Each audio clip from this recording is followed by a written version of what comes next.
ఓం నమో వెంకటేశాయ. ఈరోజు క్రెడై షోలో పాల్గొన్నందుకు చాలా ఆనందంగా ఉంది. ఈ 3 రోజుల షోలో ఇక్కడ చూసిన తర్వాత ఏ లెవెల్లో ఈరోజు తిరుపతిలో బిల్డర్స్ కానీ ఎలా ఉన్నారు అనే విషయాన్ని తెలియజెప్పే విధంగా అత్యంత అద్భుతంగా డిఫరెంట్ లెవెల్లో ఈరోజు ఈ యొక్క షో జరిపారు.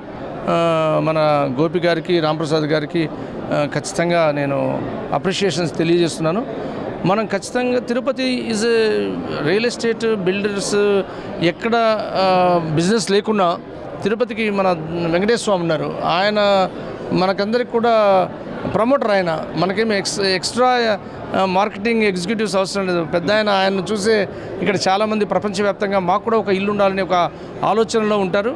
కాబట్టి వాళ్ళ స్థాయిలో ఈరోజు క్రీడలో నేను ఒక మాట చెప్పాను, మనం అన్ని లెవెల్స్ వాళ్ళకి అఫోర్డబుల్గా హౌస్, అంటే అఫోర్డబుల్ గ్రూప్ ఒకటి ఉంటుంది, మిడిల్ క్లాస్ గ్రూప్ ఒకటి ఉంటుంది, అలాగే మనకు టాప్ క్లాస్, ఈ 3 రేంజెస్ని కూడా మెయింటైన్ చేస్తూ అఫోర్డబుల్కి, మిడిల్ క్లాస్ కూడా టాప్ క్లాస్కి ఉన్న ఫెసిలిటీస్, కామన్ ఫెసిలిటీస్ ఇచ్చిన రోజు ఖచ్చితంగా బిజినెస్ బ్రహ్మాండంగా ఉంటుంది.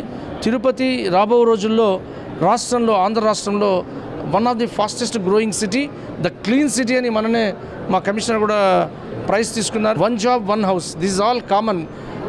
1 జాబ్ 1 హౌస్ అన్నప్పుడు మనం కూడా ప్రభుత్వంలో ఈరోజు మన బీజేపీ నుంచి భానుప్రకాష్ రెడ్డి గారు ఉన్నారు, జనసేన నుంచి మేము ఉన్నాం, అలాగే ఎన్డీఏ గ్రూప్ అంతా కూడా కలిసి సాఫ్ట్వేర్ కంపెనీస్ని మనం తీసుకురాగలిగితే ఖచ్చితంగా, because it is well connected, it is connected to Bengaluru and Chennai, just 2 hours drive, and flight it is well connected to Delhi, Mumbai and Hyderabad.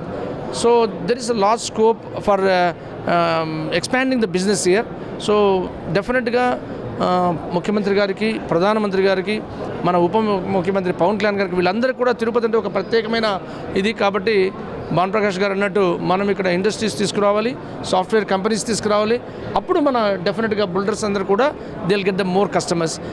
Apart from this, మనం ఇందాక చెప్పాను నేను, తిరుపతి ప్రపంచవ్యాప్తంగా ప్రతి హిందువు మనసులో ఉన్న ఊరు.